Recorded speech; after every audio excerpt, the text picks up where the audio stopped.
Now, I know I'm at odds with most of my colleagues on this station and our network guests on this next item, but I really feel I can't bite my tongue any longer. You see, I think the president of the Ukraine is not all that he's portrayed as by the Western media.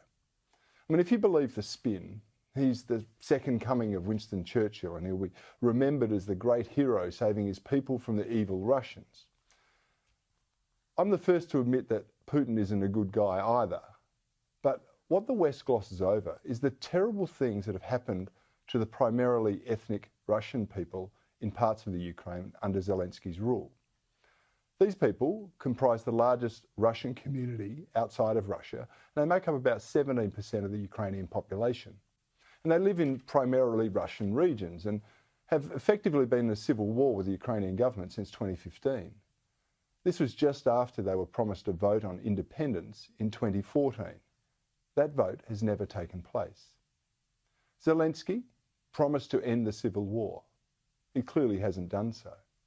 Instead, he's facilitated the goading of the Russians by endorsing the right sector, whose leader publicly claimed he fed the bones of Russian children to his pet wolf. Now, apparently that was a joke, but it must have been lost on the Russians, and particularly those who felt they'd been mistreated by Ukrainian troops. Here's how Time magazine described one of them, the neo-Nazi Azov movement, just last year.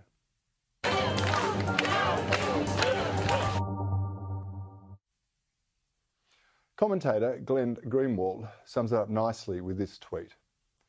No rational person thinks Ukrainian neo-Nazi militias justify this war, but it's dangerous madness to scoff at the impact of arming them, as the West is doing.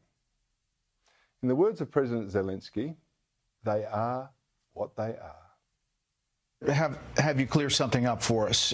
And this is these reports about the Azov Battalion that is said to be Nazi-affiliated organization operating as a militia in your country, said to be committing their own atrocities. What should Americans know about that unit, about those reports? So Azov was one of those many battalions. They are what they are. I also want to point out that Zelensky sought to join NATO against another Ukrainian agreement that was set to maintain neutrality between Russia and Europe. And even as Russian troops were amassing along the border, the foolish US Vice President Kamala Harris publicly supported Zelensky's bid to join NATO. So I will say what I know we all say, and I will say over and over again. The United States stands firmly with the Ukrainian people in defense of the NATO alliance. You don't think that was about provoking Russia? Well, I do.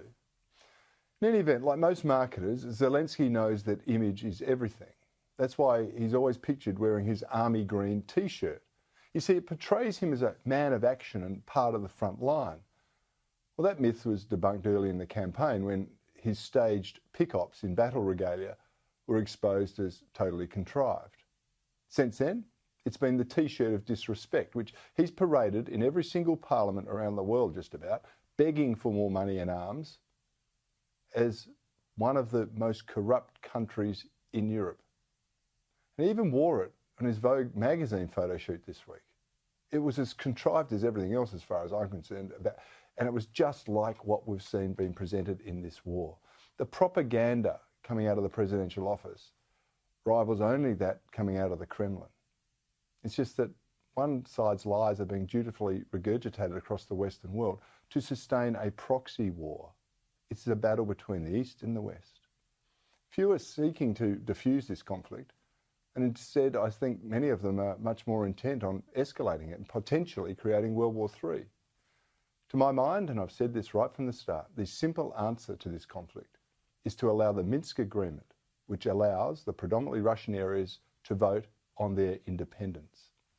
Zelensky is opposed to that proposal, and instead he's banned the Russian language in the public service, he's banned a dozen opposition parties, and he's shut down non-state-run media. He's also busy entertaining attention-seeking politicians from all over the world, including our own Prime Minister, and Nancy Pelosi, of course, and his wife, well, she's busy visiting the White House while posing for Vogue. Something about all of this doesn't add up. There's an agenda at work in the Ukraine that is much greater than staving off the Russian invaders. We are wise to take everything we're told about this conflict with a huge dose of salt.